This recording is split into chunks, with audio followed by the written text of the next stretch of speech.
and shouting at them as people shout at boxers or wrestlers in a ring. Then there would be a victory, and the man who owned the winner would become excited.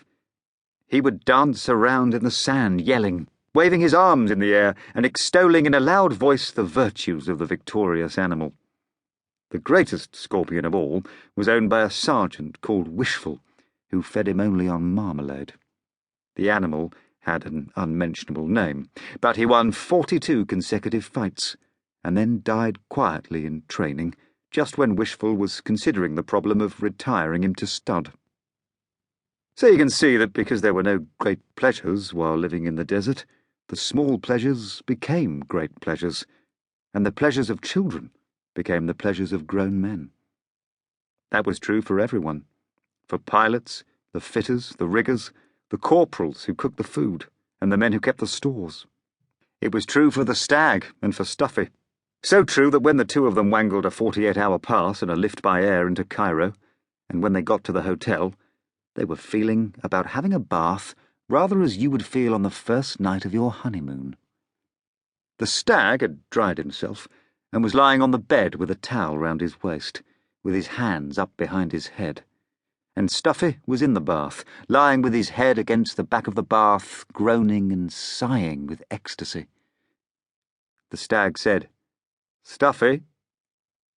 "Yes?" "What are we going to do now?" "Women," said Stuffy. "We must find some women to take out to supper." The stag said, "Later. That can wait till later." It was early afternoon. "I don't think it can wait," said Stuffy. "Yes," said the stag. "It can wait." The stag was very old and wise. He never rushed any fences. He was 27, much older than anyone else in the squadron, including the CO, and his judgment was much respected by the others.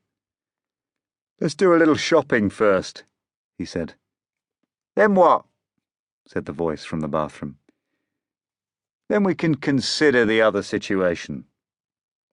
There was a pause. "Stag?" "Yes?" "Do you know any women here?" "I used to.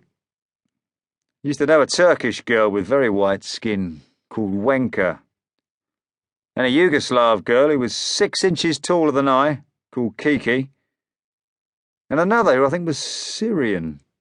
I can't remember her name." "Ring 'em up," said Stuffy. "I've done it. I did it while you were getting the whiskey. They've all gone. It isn't any good." "It's never any good," Stuffy said. The stag said, "We'll go shopping first. There's plenty of time." In an hour, Stuffy got out of the bath. They both dressed themselves in clean khaki shorts and shirts and wandered downstairs, through the lobby of the hotel and out into the bright, hot street. The stag put on his sunglasses.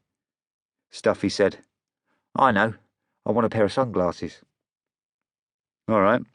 We'll go and buy some." They stopped at Gary, got in and told the driver to go to Shikirel's. Stuffy bought his sunglasses and the stag bought some poker dice. Then they wandered out again onto the hot, crowded street. "Did you see that girl?" said Stuffy. "The one that sold us the sunglasses?" "Yeah, that dark one." "Probably Turkish," said Stag. Stuffy said, "I don't care what she was terrific. Didn't you think she was terrific?" They were walking along the Sharia Kazra el Nil, with their hands in their pockets, and Stuffy was wearing the sunglasses which he had just bought. It was a hot, dusty afternoon, and the sidewalk was crowded with Egyptians and Arabs and small boys with bare feet. The flies followed the small boys and buzzed around their eyes, trying to get at the inflammation which was in them, which was there because their mothers had done something terrible to those eyes when the boys were young, so that they would not be eligible for military conscription when they grew older.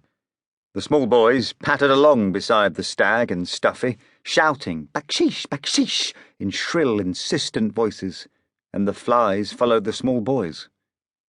There was the smell of Cairo, which is not like the smell of any other city.